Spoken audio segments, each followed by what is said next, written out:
पितृपक्ष के दौरान पढ़े ये कथा, मिलेगी पितृ दोष से मुक्ति।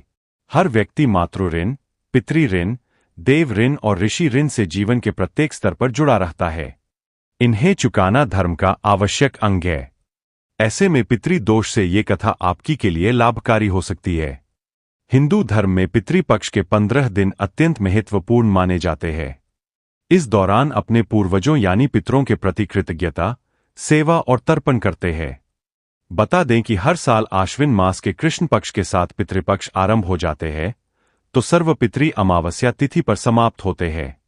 इस दौरान तर्पण, श्राद्ध, दान आदि से पितरों की आत्मा को शांति, बल, समृद्धि और मुक्ति प्राप्त होती है। इसके साथ ही पितृदोष के दुष्प्रभाव भी कम होते हैं। अगर आपकी कुंडली में भी पितृदोष है, तो इस कथा को सुनना चाहिए या फिर इसका पाठ करना लाभकारी हो सकता है। आइए जानते हैं पितृपक्ष की कथा। महाभारत में एक सुंदर प्रसंग आता है। जरत्कारु नामक एक ब्रह्म ऋषि थे। ऋषि और भक्त में अंतर होता है। तपस्या प्रधान ऋषि जैसे दुर्वासा कठोर तप करते थे, किंतु भक्ति से युक्त योगी अलग होते हैं। जरत्कारु बाल ब्रह्मचारी थे, जिन्होंने विवाह नहीं किया, गृहस्थ जीवन स्वीकार नहीं किया और नहीं संतान प्राप्त की। वे तपस्या में लीन होकर भ्रमण कर रहे थे कि तभी उन्हें कुएं में उल्टा लटके अनेक ऋषि दिखाई दिए। वे केवल एक तंतु से जुड़े थे, जिसे 2 चूहे काट रहे थे, एक काला, दूसरा सफेद। यह देखकर वे द्रवित हो उठे। उन्होंने पूछा, मैं आपकी रक्षा कैसे कर सकता हूं? ऋषियों ने बताया कि ये 2 चूहे रात और दिन हैं, और हम तुम्हारे पितर हैं। यह तंतु तुम्हारी आयु का प्रतीक है, जो निरंतर कटती जा रही है। तुम अकेले हो, तुम्हारा विवाह नहीं हुआ, कोई संतान नहीं है, इसलिए तुमसे जुड़ा तंतु ही कुल का आधार है।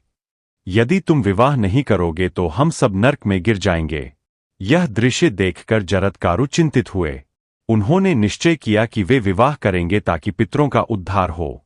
उन्होंने शर्त रखी कि कोई कन्या स्वयं आए, उसका नाम भी जरत्कारु हो, और वे उसका भरण पोषण नहीं करेंगे, नहीं कोई प्रश्न पूछेंगे।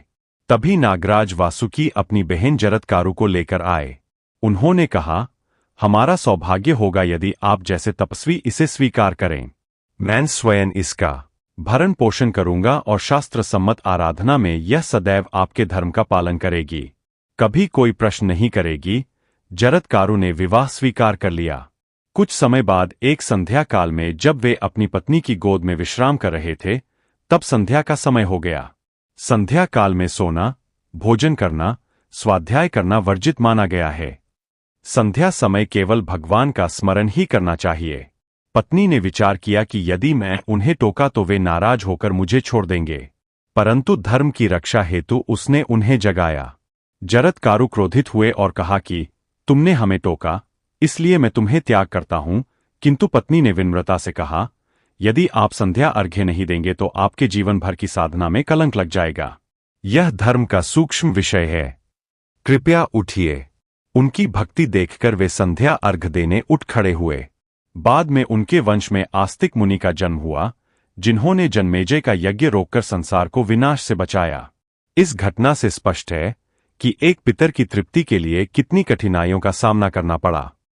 यह समझना चाहिए कि केवल तपस्या पर्याप्त नहीं है। भगवान की शरण में जाकर निरंतर भजन करके ही मनुष्य मातृ ऋण, पितृ ऋण, देव ऋण, ऋषि ऋण सभी से मुक्त हो सकता है। मूढ़ जन इस गूढ़ सत्य को नहीं समझते, परंतु यही भगवान का वास्तविक आशय है। भक्ति ही जीवन का आधार है, और इसी से मनुष्य दुर्गति से बचकर परमधाम को प्राप्त करता है।